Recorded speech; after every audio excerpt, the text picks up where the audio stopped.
Chapter 1. A Disturbance in the Night. It was in the spring of 1892, when the grey skies of London hung heavy over the city and the lamp-posts burned with a pale, weary glow, that I found myself once again settled in Baker Street, sharing in the strange adventures that seemed to follow my friend Sherlock Holmes as shadows follow flames. The Kensington office, prosperous though it was, had never been so dear to me as the company of that extraordinary man, and so, when circumstances permitted, I was happy to resume my lodgings in our old quarters at 221B. Holmes, at this time, was going through one of his periods of boundless energy. For weeks he had barely slept, except for occasional naps on the sofa, and the morning papers piled haphazardly on the table, marked in pencil and annotated in his neat, angular handwriting. "The city, Watson," he had remarked the day before, "is like an instrument in the hands of an inept musician. The same notes repeat themselves, but never in harmony, and it is up to the detective to discover where the discordance is most striking." I had scarcely settled into my familiar armchair by the fire when the incident occurred that would involve us in one of our most curious and complex cases. It was after 11 o'clock on a rainy evening when Mrs. Hudson came up the stairs to announce a visit. The door opened, and a tall, angular man with a grave expression entered. His attire, though excellent, bore the marks of haste.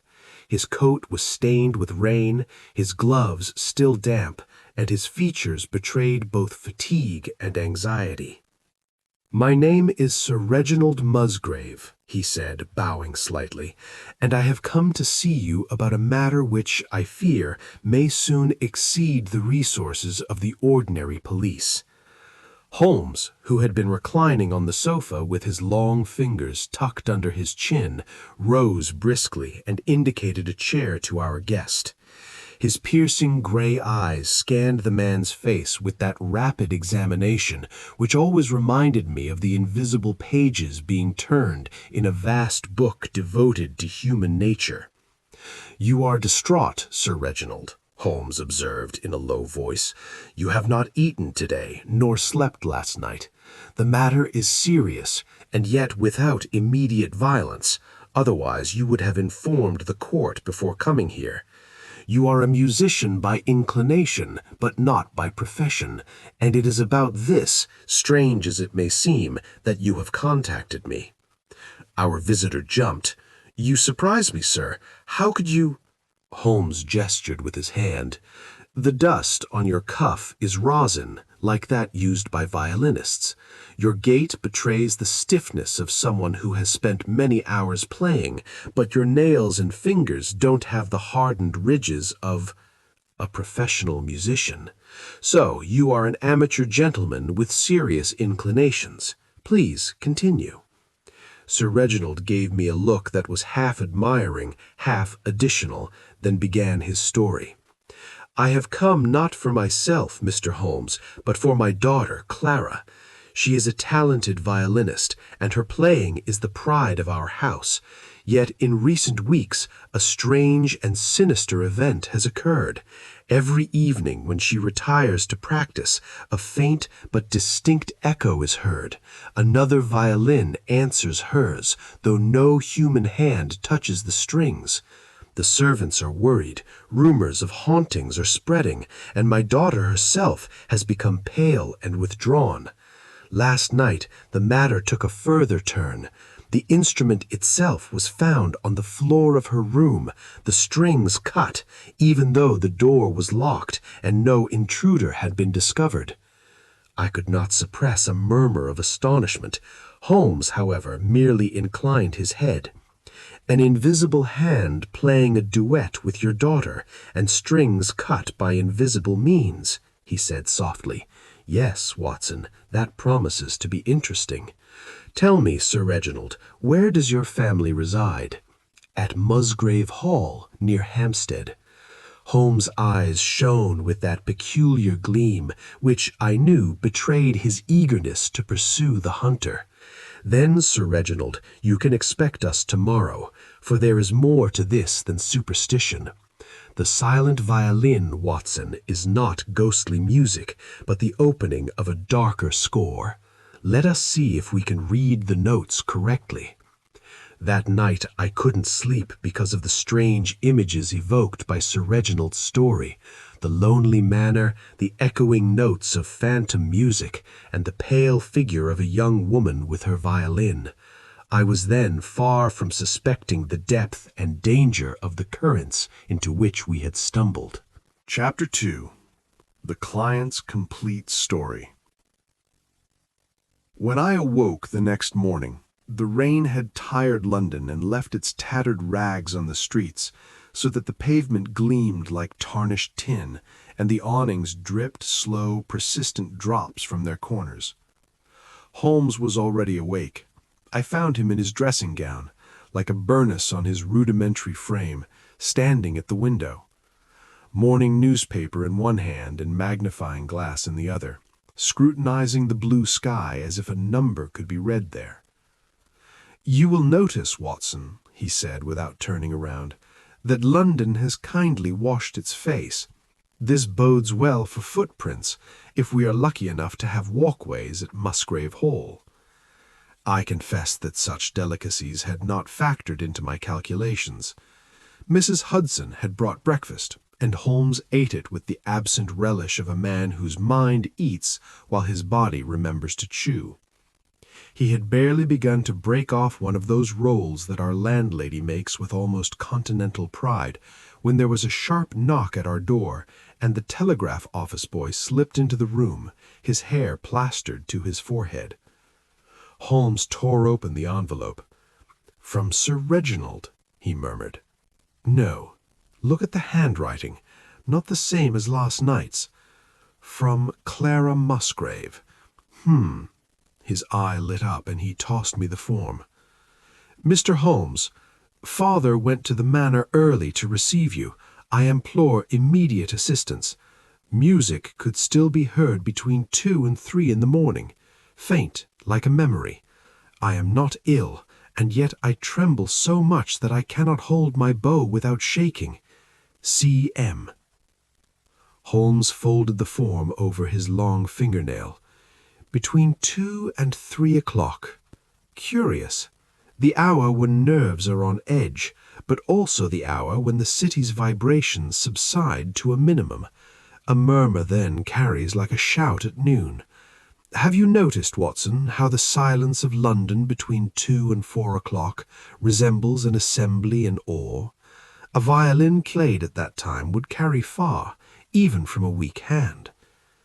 "So you think it's a hand, then, and not an echo?"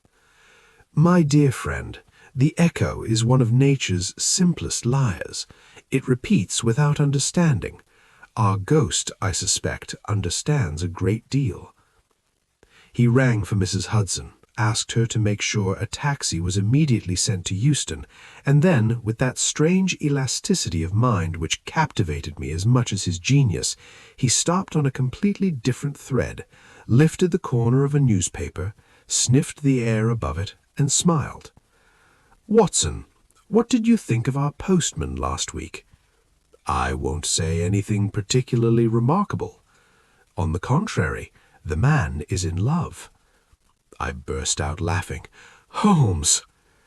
"The envelopes are coated with a light layer of purple powder along their flaps. This powder is used by a certain type of milliner to scent ribbons. I found 3 such traces in as many days, and the writing on the addressed side is unusually colored for a government official's letter. The conclusion is irresistible." "It may be irresistible for you, but the connection to our current case escapes me." "None, except for mental gymnastics. You have to keep the instrument in tune, otherwise the string breaks when Paganini demands his whim." The cab stopped below, and a few minutes later we were speeding off into the clear, crisp morning, following the gleaming tracks, and climbing the station steps with our suitcases.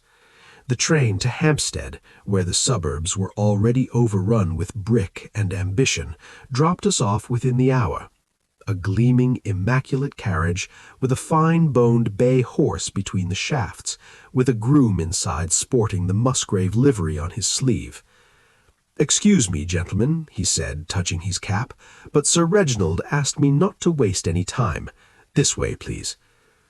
We clattered through the narrow lanes where the hedges were drooping in the recent rains, and where the birds, regaining their courage, rose in bursts of commentary. Soon the lane widened, and I caught my first glimpse of Musgrave Hall.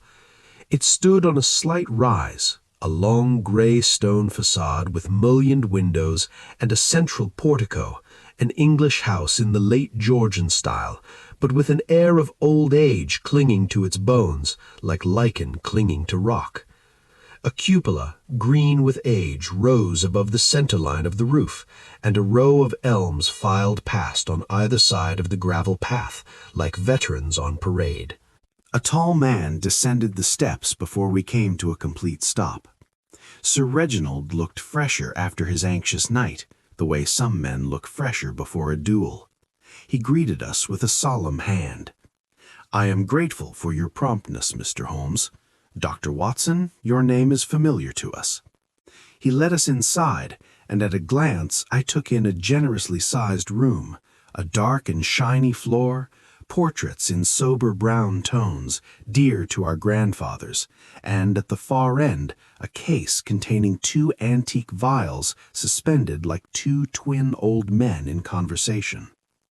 "The house," said Holmes softly, "is an instrument case. Let's listen to how it plays." Sir Reginald led us into a small sitting room whose windows overlooked a damp lawn and a grove of fir trees. An untouched tea tray sat on a low table. At the edge of it sat a young woman dressed in a simple dark gown. She rose without hesitation, and though her face was pale, it possessed a transparency that speaks of sensitivity rather than illness.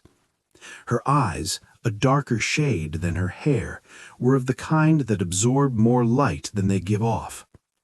"My daughter, Clara," said Sir Reginald. Holmes bowed to her hand with a gentleness that always surprised those who mistook him for a stern man at first. "You were kind enough to telegraph us, Miss Musgrave," he said. "I am most grateful. Truth is never so valuable as when it is timely." She smiled faintly and invited us to sit down. I confess that by reflex of a doctor, my first glance was looking for signs of hysteria or fever, but her pulse, when I later had the opportunity to feel it, was quite regular, although as tense as a lark's. Sir Reginald began immediately, with that military economy that wastes neither words nor time. "You have last night's plan. I can complete it. Clara usually spends an hour each evening practicing her instrument.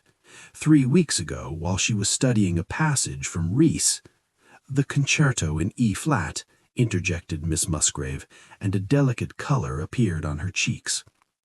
"She perceived another tone, like a spectre of her own, sometimes a beat behind, sometimes a nuance above or below, as if someone were hesitating to find it. At first we supposed it was an auditory illusion. The following night it was the same. The servants began to gossip. Then, a week after yesterday, we found the violin on the floor of her room, the strings cut as if by a razor. The door was locked, the window was bolted, the fire was dim. The maid, in a fit of rage, spoke of a curse on the house, a curse on the music.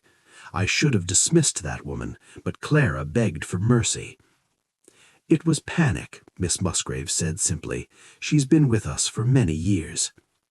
Holmes, who had remained lying on a chair with his eyes half closed, sat up and waved his long hand twice in the air, as if making a metronome with his fingers.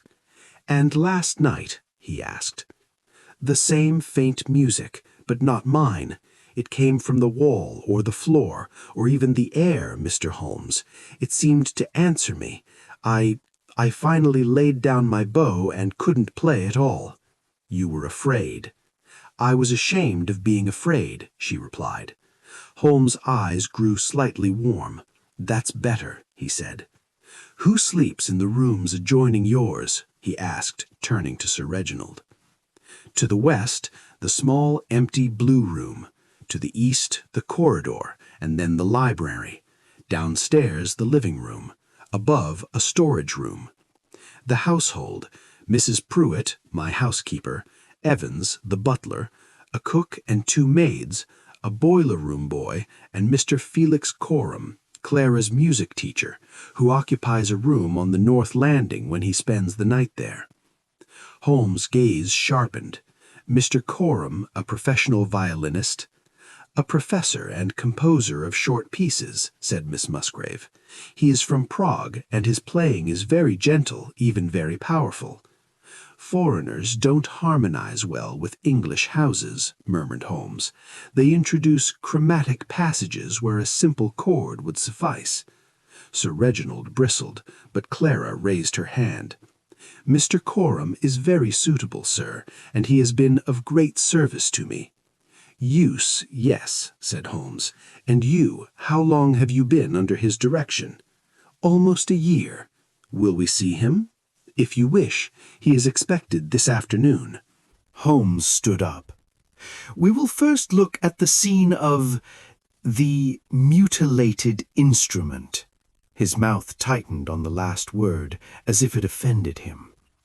"We ascended to the 2nd floor by a staircase that wound with austere grace, and walked along a corridor whose doors were painted an ancient, dignified white. Miss Musgrave's room was in the corner, a room of such cleanliness that it betrayed a demanding mind. A desk with a straight-backed chair, a small fire in the fireplace, a violin case on the bed, and in a niche arranged like a reliquary, a music stand on which lay an open copy of Ries's concerto. Holmes went first to the window, and without even glancing at the sheet, snapped the latch shut, tried the frame, and looked down. 2 stories, he murmured. Below, a narrow stone ledge, impassable. The lawn recedes, then the fir trees. The earth... Ah! He craned his neck and stepped back. And the latch. There's a stain here. Watson, your target. I handed him my small instrument, which he said he preferred to his own because of the trust the world seemed to place in mine.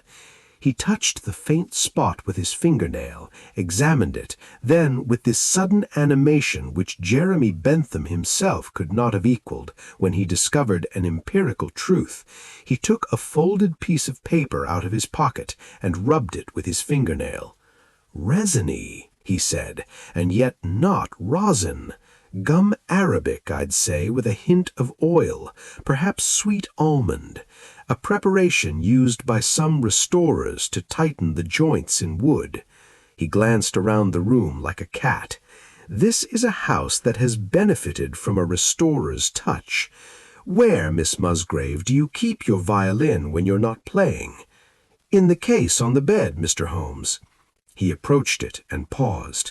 I saw that the latches were closed, but not symmetrically. The left one was slightly offset. Holmes carefully lifted the lid. The instrument lay on its velvet like a sleeper, yet I couldn't help noticing the small, irregular scratches around the bridge, which betrayed significant tuning, and, curiously, a trace of the same substance on a corner of the tailpiece. Holmes leaned forward, inhaled like a hunting dog near a hedge, and made a low, satisfied sound. "You see, Watson, how the world conspires to leave its calling cards." Sir Reginald grew impatient. "But what about the ropes, sir, and the cup?" "Ah!" Holmes turned toward the music stand. Ries was open, its notes marching like disciplined troops across the staves. He closed the book, then opened the desk drawer. He found nothing. He bent down to the wainscoting, ran a finger along its top edge, and finally he crossed the hearth. There he knelt, and taking a pencil from his pocket, lifted the small ashtray and felt inside the grate with a delicacy that would not have offended a dangerous patient. When he stood up, there was a hair between his thumb and forefinger, so fine as to be almost invisible. "That's not human," I said immediately. "It's not," he retorted. "It's cat intestine." "With a piece of string?" cried Sir Reginald. "Not a violin string, which would be thicker. This one serves a different purpose. Notice, too," he stepped to the door and examined the lock with a low hiss. "There's a slight abrasion on the inner edge, its polish removed by rubbing, not recent as there's dust on the edge, but recent enough to suggest repeated contact. The door, Miss Musgrave, do you lock it when you practice?" "Yes, Mr. Holmes. Mr. Coram insisted on respecting my privacy. He says I am too easily distracted." "Indeed." Holmes' voice was dry as a biscuit. "And on the night the wires were cut, was the door locked as well?" "That's true," she said. "Father broke it, scared him." "Not broken skillfully," observed Holmes, looking at the iron plate. "Otherwise the shattering would be inwards rather than outwards. Never mind. Watson, be lenient. Remain in the room. I will close the door without locking it. Now look at the lock." I complied. Holmes's voice rang out, as faint as a reed. "Imagine, my dear fellow, that I were to pass a thread of this kind through the hole." I felt a slight tickle on my cheek, and saw indeed a line, so invisible it could be imaginary, trembling in the small circle of light. The thread is attached, let us say, to something inside, a light, a small hook, a loop, whatever you like. If I pull, do you not imagine that anything under tension in its path might be harmed? And if the thing under tension were a rope— "Good Lord!" exclaimed Sir Reginald. Holmes opened the door and entered, wrapping the transparent line around his hand. "We will not be melodramatic. This is only a hypothesis. Yet it explains a locked door, a clear separation, and a stupidity that depends on the presence and play of the subject. For if it were not there, the stupidity would be pointless." Miss Musgrave had stood up, her hand resting on the back of the chair for balance. "You mean," she said slowly, "that someone capable of reaching the lock was sitting in the hall while I was playing innocently, and that he did this?"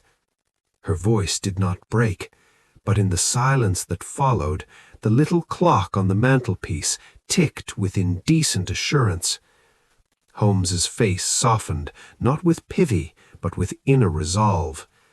"I simply want to say, Miss Musgrave, that ropes do not cut themselves, and that ghosts are lazy craftsmen."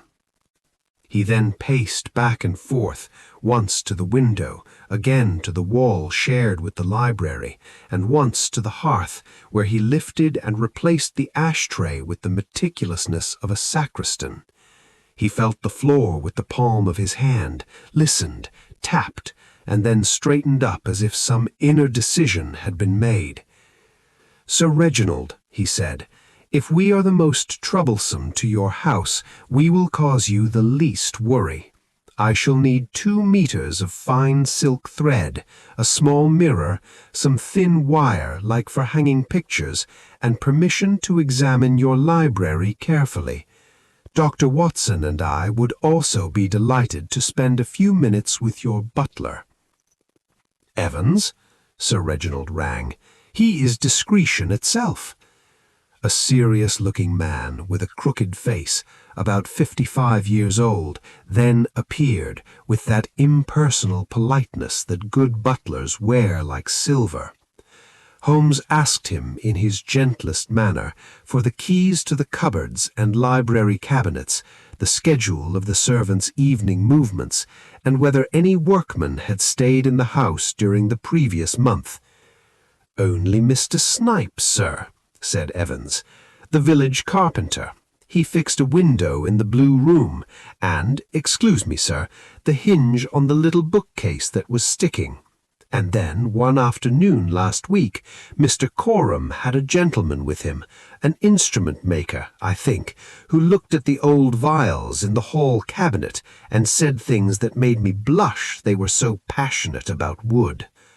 Holmes's eyelids fluttered. An instrument maker. So I took him in, said Evans. He was carrying a black coffin-shaped briefcase for an infant. He looked rather foreign, if I may say so, with a felt hat. His name? Quinn, sir. That's how Mr. Coram addressed him. Holmes let out a soft, "Ah." "Thank you, Evans. You seem like a man who would rather part with his soul than with a fact, and the former is of less use to me." He dismissed the servant, and when we were alone again, turned to Sir Reginald. "Your tutor is bringing a luthier to caress your ancient instruments, a fine idea, but we shall make the acquaintance of Mr. Coram and his ecstasies in due course. In the meantime, I shall spend an hour in your library this afternoon, doing nothing." "Nothing?" exclaimed Sir Reginald. "Nothing," repeated Holmes with satisfaction. "If you listen to a house long enough, it will confess." He led us to the library, a simply comfortable room lined with books on 3 sides, with a globe large enough to make Magellan spin twice, and a writing desk whose drawers winked like copper eyes. Holmes went straight to the wall backing Miss Musgrave's bedroom, pressed his ear against the wainscoting, and then smiled. "A mediocre carpenter, your snipe," he said. "The plinth is new in this section. Notice the slight difference in shade. I assure you he cracked it while repairing your hinge and clumsily put it back in place. The plinth is a bit proud. Also," he pressed his fingers along the top molding and brought them back tinged with a fine powder. "Plaster," I said. "Plaster and catgut dust," he replied. "Our house has been the scene of experiments with strings." We left him there as midday reluctantly opened the sky. He settled into a leather armchair, legs stretched out and hands clasped, staring into space, and yet into everything. Miss Musgrave asked, in a neutral, reserved voice, if we would agree to lunch. Holmes declined for both of us with an absent reverence. Sir Reginald, suppressing his impatience like a gentleman swallowing a drink he despises, led his daughter for a walk on the lawn. I stayed, for I have learned that ordinary presence of mind sometimes prompts a strange observation which a great man, riding down the river, disdains. At the half-hour, a coal wagon rumbling down the alley rattled the windows. A maid crossed with a rag and walked on tiptoe as if her steps might offend the books. A clock in the hall struck the quarters with a cracked tone. Holmes didn't move. It was at times like these that he always reminded me of an unplayed violin, silent yet vibrating with potential. The house stood still around him, as water stands still around a stone. Finally, he stood up. "That's enough. The play told me what I wanted to hear. Now, Watson, we're going to be very ordinary. We're going for a walk in the park." We walked along the gravel path. The air was clear as glass. In the distance we could see the low row of roofs and the spire beyond. Holmes descended the steps, stopped on the last one, and looked up at the house, his eyes half closed. "Can you hear it?" he asked. "Hear what?" "Silence," he said. "Not an absence of sound, never like it in England, but a kind of listening. There is something in this house that listens as attentively as Miss Musgrave when she plays. Let us find where it has laid its ear." We turned the corner of the east facade, where the long library windows overlooked a flower-bed jagged from recent rain. Holmes straightened, examined the ground down to the stone foundations, then pointed. "A heel mark," he said. narrow, foreign, 2 days old, and here the trace of a small ladder foot. Do you see the discreet double square? Someone had the ambition to play gargoyle on our roof, yet the window latch was sticky, untouched. He shook his head slightly. A rehearsal, perhaps, or a better quality red herring. We returned just as the butler was announcing Mr. Felix Coram. He entered with an air of restrained eagerness, a small man with a high forehead, pale eyes that shone and rested at turns, and hands that moved even when their owner was still. His voice when he bowed to Miss Musgrave was musical, and his accent was but a shadow on the syllables. "Mr. Holmes," he said, "your fame is like a comet even for us poor musicians. If I can help you—" "You can," Holmes replied kindly, "by telling me, for example, if Reese is positioned correctly on the G string when the E string sings above it." Coram blinked rapidly, then smiled, revealing teeth too prominent to be English. "You have some knowledge, sir. That's well observed, provided one bows with discipline. And if a second violin," Holmes' tone was silken, "were to follow the phrase a beat behind, where could it hide?" Coram's eyes widened at the impertinence of this idea. "Behind? Nowhere. Music that hides isn't music, it's espionage." He laughed, and I realized I had rarely heard a more hollow sound. Holmes seated him and asked for details about Prague, about the viols in the hall, about acquaintances who might be charmed to see such relics. Coram, eager to show off his circle, spoke of a Mr. Quinn of Tottenham Court Road, a restorer of instruments, of a cousin in Vienna, of a night 2 weeks ago, when with Sir Reginald's permission he had spent a late hour in the library arranging Clara's music. He spoke eloquently of the soul of maple and the tender obstinacy of spruce. Holmes listened as one listens to a clock, attentive above all to the missing seconds. When the man finally withdrew, Holmes remained motionless, his face as expressionless as the glass of framed engravings. "Well?" I asked. He rang for the butler. "Evans, at what precise time did Mr. Coram spend his evening at the library?" "Until midnight, sir. I closed at 10 p.m. and left him the key so he could come in. He takes good care of the books." "And what about the night the ropes were cut?" "It was 3 nights later, sir." Holmes nodded. "We're only at the very beginning," he murmured, "yet the theme has been established." He turned towards me with that swift, bird-like movement I knew so well. "Watson, you will oblige me to dine very elegantly this evening with Sir Reginald, and to discuss indifferent subjects. I propose to arrive late at the table, perhaps not at all. Instead, I will practice a little music in the library." "What kind of music, Holmes?" "The silent type," he said, and for a moment his gaze was as bright and impenetrable as a cat's in a mouse-hole. "If our accompanist decides to play again between 2 and 3 o'clock, I intend to position myself on the right side of the keyhole." Thus our lodgings were arranged and our objective fixed. The fog, returning timidly from the low meadows, began to slip between the tree trunks as the afternoon drew near, and when I finally saw the lamps lit in the long corridor, the house seemed to me less a dwelling than a musical score on which sinister notes were being prepared.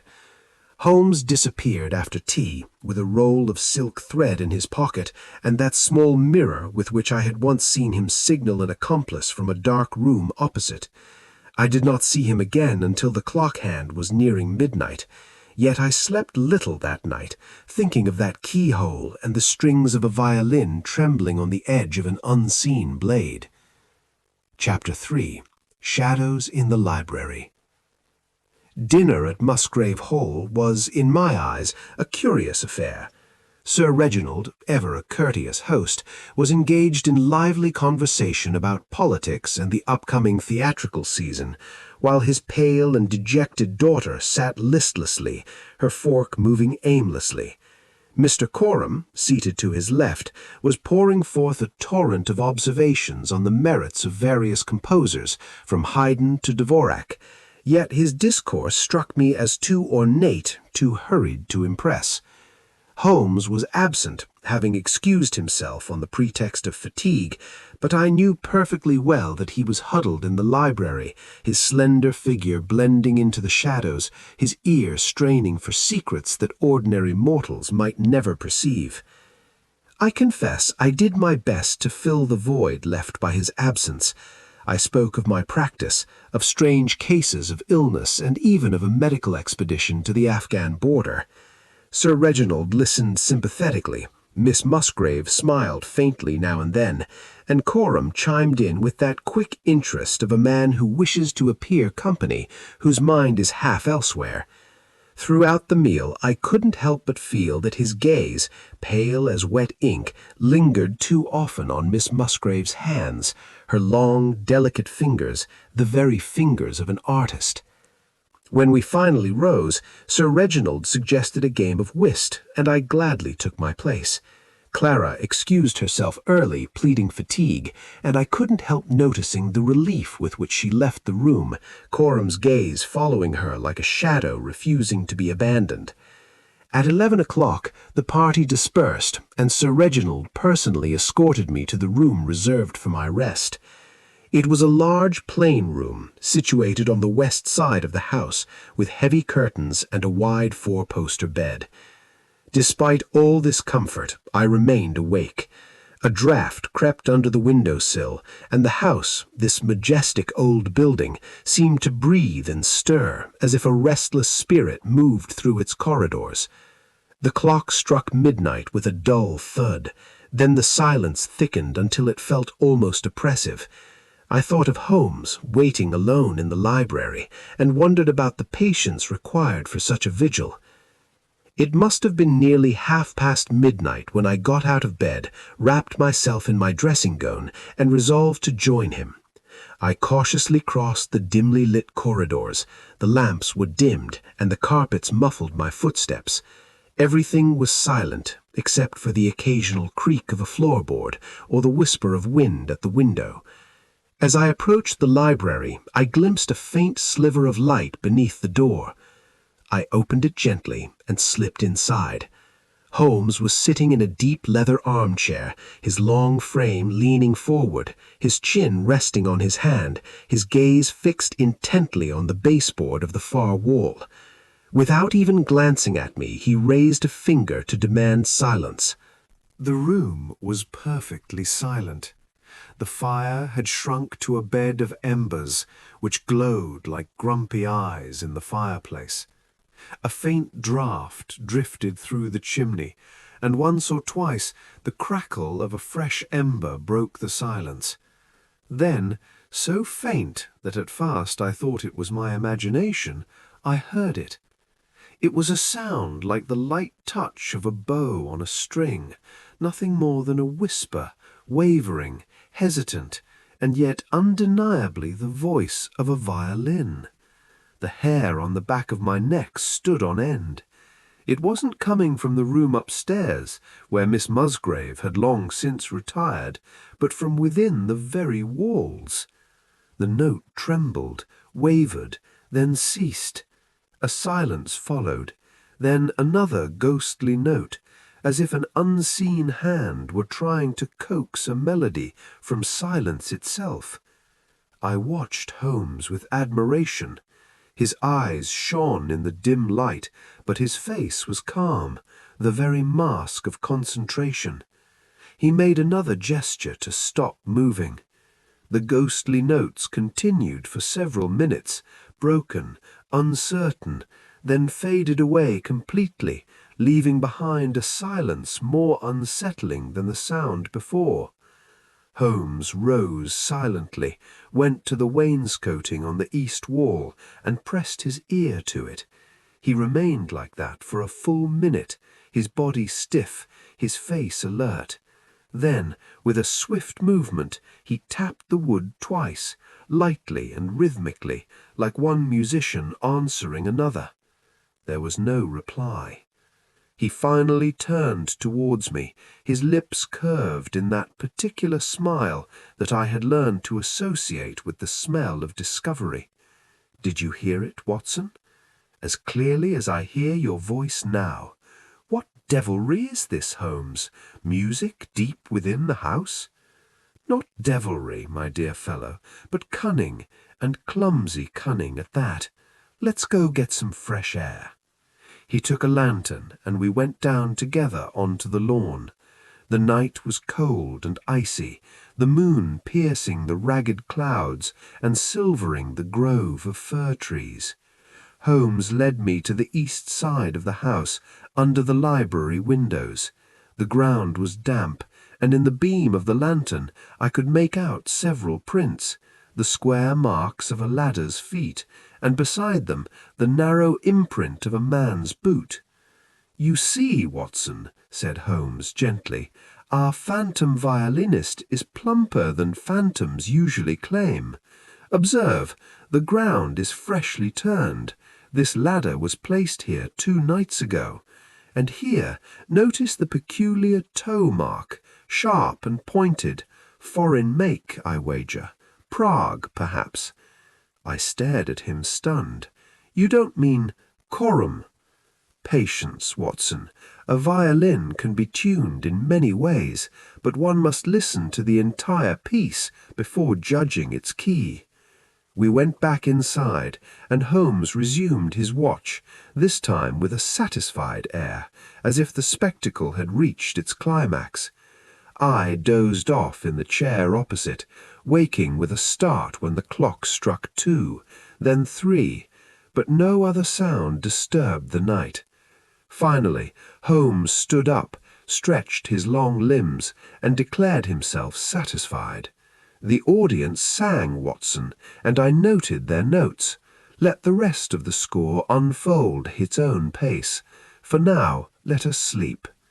Thus ended that unsettling vigil, but not my premonition, for despite Holmes's discreet smile, I could not erase the memory of those spectral sounds whispering through the walls, nor the conviction that we were on the threshold of a dark design. Chapter 4. The Prime Suspect. I soon discovered that Sir Reginald Musgrave's patience, though considerable, was being sorely tested by the unseen tensions that plagued his household. The day after our strange vigil, he greeted us at breakfast with a more serious expression than ever, and only a brief exchange of pleasantries was necessary before he addressed Holmes in a voice trembling with suppressed agitation. "Well, Mr. Holmes, you've seen the room, you've heard the ghostly music, and you've found what? Boot prints on the lawn, a mark on the latch, and a thread no thicker than a hair. My daughter grows paler with each passing day as this mystery continues. It's time to act." Holmes, sitting casually at the table, peeled an apple with the delicacy of a surgeon, his grey eyes half closed. He replied in that cold, sardonic tone that never failed to irritate the impatient.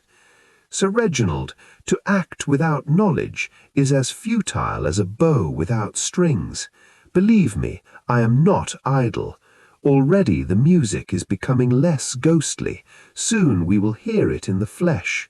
Sir Reginald frowned and glanced at Clara, sitting at the table, her cup untouched, her eyes downcast. Mr. Felix Coram had not yet appeared. "You cannot mean," Sir Reginald said slowly, "that you suspect someone from this house?" Holmes smiled faintly. "I only suspect that music is made by musicians, not by spirits. And there is, isn't there, a musician under this roof?" At that moment the door opened and Mr. Coram entered, his face calm, his hair neatly combed, his frock coat buttoned tightly. He greeted Clara with exaggerated courtesy, murmured an apology for his lateness, and sat down opposite Holmes. I couldn't help noticing the nervous activity of his pale hands, as if they could not remain still for even a moment. Breakfast passed in awkward silence until Sir Reginald could bear it no longer. He stood up abruptly and declared that he had to telegraph Inspector Gregson of Scotland Yard. "If my daughter is in danger," he cried, "I will be protected by law and without delay." Holmes raised his head with a sigh. "As you wish, Sir Reginald, but don't be surprised if the court, despite all its zeal, arrests the wrong man before the right one is even within reach." The arrival of Inspector Gregson. At noon, Inspector Gregson himself arrived at the manor. His angular features and worried expression betrayed his usual mixture of confidence and irritation at Holmes' presence. He shook my hand somewhat warmly, for we had worked together on many cases, but his gaze towards Holmes was wary. "Well, Mr. Holmes," he said briskly, "I hear we have music to listen to and a ghost to crush in irons. Surely you're not going to tell me that's one of your little worries, are you?" Holmes bowed his head gravely. "On the contrary, Inspector, he's one of your own." Gregson sniffed. "Sir Reginald informs me that one of his servants heard strange noises, that Miss Musgrave died of fright, and that someone cut the strings of her violin. It's obvious. Jealousy, I'd say. Who was closest to the young woman? Her tutor. A stranger, no less. I'll have him locked up before sunset." Holmes' thin lips curved into a wintry smile. "Your promptness is commendable. And yet, what about the footprints near the east wall?"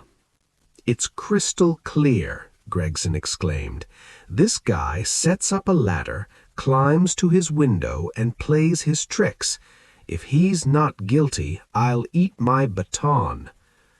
"Don't you find it curious," said Holmes in a drawling voice, "that the window has always been securely closed, that the latch shows traces of resin and not of force?" Gregson shrugged. "That doesn't mean anything. These artists are always doing weird stuff. I'm telling you, Holmes, it's crystal clear. Coram is our man."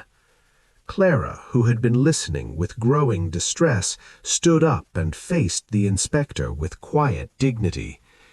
"Mr. Coram has been very respectful towards me. I cannot believe him guilty of such cowardly acts." Coram bowed deeply. "Miss Musgrave honors me. Inspector, you may search my room, my papers, my instrument, everything I own. I have nothing to hide." Gregson rubbed his hands together. "I will do so with pleasure. Sir Reginald, with your permission." Holmes's voice gently interrupted him. "Please, Inspector, let the search be thorough, but allow me to accompany you. Even a ghost leaves its shadow behind." The research. We went up to the north landing where Coram's room was. It was a modest room with a small bed, a desk, and a music stand on which rested his violin. Gregson immediately pounced on the instrument, opened its case, and examined it with the air of someone expecting to find a smoking gun inside. But the violin was ordinary, its strings undamaged, its bridge perfectly in place. Next, the inspector searched through Coram's papers. They consisted mainly of sheet music in his own hand, small, uninteresting compositions, as Holmes had whispered to me, and letters in a foreign script. He held them up to the light, sniffed them, and dropped them, visibly disappointed. Finally, he opened the bottom drawer of the desk and took out a narrow box. With a theatrical gesture, he lifted the lid, revealing a spool of thin wire, a small mirror, and a packet of gut strings. "Aha!" he exclaimed triumphantly. "What do you say to that, Holmes?" Holmes' eyes narrowed, but he said nothing. Gregson turned to Coram. "And how do you explain that, sir?" Coram spread his hands and shrugged. The wire is for fixing a hinge on my desk. The mirror is for checking the position of my bow during rehearsals, and the strings are essential for any violinist. Is he a criminal, Inspector? Gregson sneered. We'll see what the magistrate thinks. Clara stepped forward, her face lit up with indignation. It's monstrous. Mr. Coram is innocent, I'm sure of it. Holmes, who had remained silent throughout the session, spoke again with sudden energy. Inspector, you may arrest Mr. Coram if you wish, but you will regret it within 24 hours, for the real culprit has not yet revealed his hand. Gregson blushed. You may be clever, Mr. Holmes, but the law demands proof, not riddles. This man will answer for them in Bow Street. Holmes's silent warning. When Gregson left with Coram under escort, Sir Reginald appeared relieved, while Clara was pale with distress. Holmes, on the other hand, showed neither satisfaction nor concern. He lit his pipe, stretched out in an armchair, and gazed at the fire with that inward look I had learned never to disturb. Finally he said softly, Watson, have you noticed the dust on the mirror? Yes, Holmes. It seemed to me that it hadn't been used for weeks. Exactly. And the wire had a faint oily smell, like the smell a carpenter's spool develops when left in a workman's toolbox. There was no resin dust, no sign of use. Our friend Coram isn't an angel, but he's not our phantom violinist either. Gregson simply removed distraction from the scene. The real musician remains behind the curtain. I leaned forward eagerly. So who? Holmes's slender hand shot out suddenly in a gesture of silence. Hush, Watson. We're only in the second act. The overture is still playing. Let the music swell a little more, and we'll hear the whole theme. With that he fell silent again, while I sat watching the fire, troubled and perplexed. The case seemed more complex than ever. A young woman haunted by ghostly music, a tutor dragged into disgrace, and Holmes still as calm as ever, as if the whole affair were merely tuning the instruments before the start of the real symphony. Chapter 5. The Hidden Clue. The arrest of Mr. Felix Coram cast a pall over Musgrave Hall. Sir Reginald, dispelled of his suspicions, walked with a light step and spoke with renewed firmness, convinced that the case was practically closed. Clara, however, grew paler by the hour, her protests to Coram's innocence being tempered by the inspector's certainty. As for me, I found the atmosphere in the house both tense and oppressive, and I marvelled at Holmes's composure in the face of what seemed to me a miscarriage of justice. He, however, seemed completely unconcerned by Gregson's triumph. That afternoon, as we sat in the library, Holmes stretched out his long limbs on the sofa, his pipe to his lips, and looked at me with that faint glimmer of amusement which I had come to recognize as the harbinger of a discovery. Watson, he said, have you noticed how men seize upon the first explanation that spares them the work of reflection? Gregson arrests the nearest musician and believes he has finished the score. Sir Reginald accepts the arrest because it spares his household another scandal. But the truth, my dear friend, is rarely so convenient. So you mean that Coram is innocent? I said. Innocent of the charge in question, yes. Whether he's innocent of other charges, moral or practical, is a completely different question. At that moment Clara entered, pale and composed, holding a folded cloth in her hands. Mr. Holmes, she said softly, I have found something you should see. It was hidden under the lining of my violin case. I only discovered it this morning when I noticed the cloth had come loose. Holmes sat bolt upright, his eyes shining. "Please show me." She handed him the package. He unfolded it with a cautious finger, revealing a piece of gut cord neatly cut in the middle, and a small fragment of thin parchment on which several musical notes were scribbled. He examined them with intense concentration. He sniffed the string, rubbed it gently between his fingers, then brought the piece of parchment up to the light. "Ha!" he exclaimed softly. "Here is the missing note, Watson. Our phantom violinist has left us a fragment of his score." "You mean that's a message?" I asked. Holmes smiled slightly. "A message, certainly, but not one addressed to us. Observe these notes. They do not form the melody of Ries or of any other composer. But you see, the sequence corresponds to letters, a code well known in certain continental societies. Our intruder writes in music as others write in ink." He suddenly turned to Clara. "Miss Musgrave, have you ever been told about the origin of your instrument?" She seemed surprised. "It just belonged to my mother, who was of Bohemian origin. She received it from her family in Prague. They say it's an old instrument, but not very valuable." Holmes's eyes narrowed. "On the contrary, it is of inestimable value, not in pounds sterling, but in secrets. Your violin has become the receptacle of a correspondence. The hidden compartment in its case, the tampered strings, the phantom duets, all point to a design far beyond mere jealousy or malice." Sir Reginald, who had entered unseen, exclaimed indignantly, "What, sir?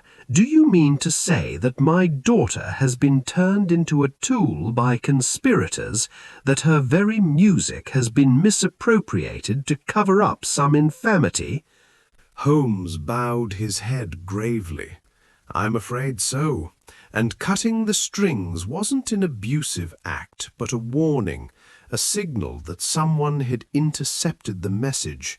Someone in or near this house is engaged in a struggle for secrecy, and Miss Musgrave's violin is the battleground." The discovery in the chimney. That night, Holmes insisted on another inspection of Clara's room. I accompanied him once more, and together we searched the room from top to bottom. Before the hearth he stopped, squatted down, and took out a bundle of ashes wrapped in burnt paper. He opened it with a deft hand, and I saw that inside were other pieces of parchment, half burned, on which the musical notes were still faintly visible. "Watson, do you remember the thin strand of catgut I discovered here?" "Perfectly." "This, then, is its purpose. These fragments were inserted through the keyhole using a string retrieved by an unseen hand in the corridor and then partially destroyed, but not before their contents were read." I couldn't suppress a shudder. "You mean the intruder was just inches away from Miss Musgrave while she was playing, the keyhole serving as a conduit for those clandestine notes?" "Exactly. Imagine, Watson, what audacity, to sit in a darkened corridor listening to the notes echoing within, while transmitting secret instructions as if they were mere lines of a musical score. Truly, crime is more inventive than art." Holmes carefully gathered the fragments. "We won't attempt to decipher them until we have the complete score. But one thing is certain, Coram could not have accomplished this. He was too conspicuous, too close to the lady. The real culprit prefers shadows to lessons." Holmes' hidden achievement. Although Holmes spoke thus, I perceived that he had already reached an inner conclusion that he did not yet wish to reveal. His gaze, sharp and anxious, swept the room as if memorizing every detail. Finally, he straightened up, dusted his hands, and announced definitively, "The matter is beginning to become clearer. We are dealing, Watson, not with a jealous rival, but with a conspiracy disguised as music. The question is not who envies Miss Musgrave's talent, but who benefits from her unwitting performance." Sir Reginald, who had followed us in silence, seemed perplexed. "And what do you propose, Mr. Holmes?" Holmes's face became inquisitorial. "I propose we lay a trap. Our adversary relies on secrecy, on the false security of shadows and silent strings. Let us turn that confidence against him. Tonight, Watson, we shall stand guard, not in the library this time, but in the corridor itself, and we shall see who comes to listen through the keyhole when Miss Musgrave's bow begins its song." He said no more, despite my persistent questions. His mood had changed. He was lively, determined, but strangely reserved, as if the weight of knowledge were pressing down on him. I recognized the signs and knew that Holmes possessed such a crucial clue that he didn't even dare risk my unwitting betrayal. Thus, with the discovery of a burned code and the revelation of a code hidden within the notes, the true nature of the mystery began to emerge. The silent violin was, after all, not a ghost, but a secret instrument, a voice speaking in the shadows, answered by an invisible hand. And even though Scotland Yard was pleased with Coram's arrest, I could not shake the conviction, fueled by Holmes' enigmatic confidence, that the most dangerous player had yet to make his appearance.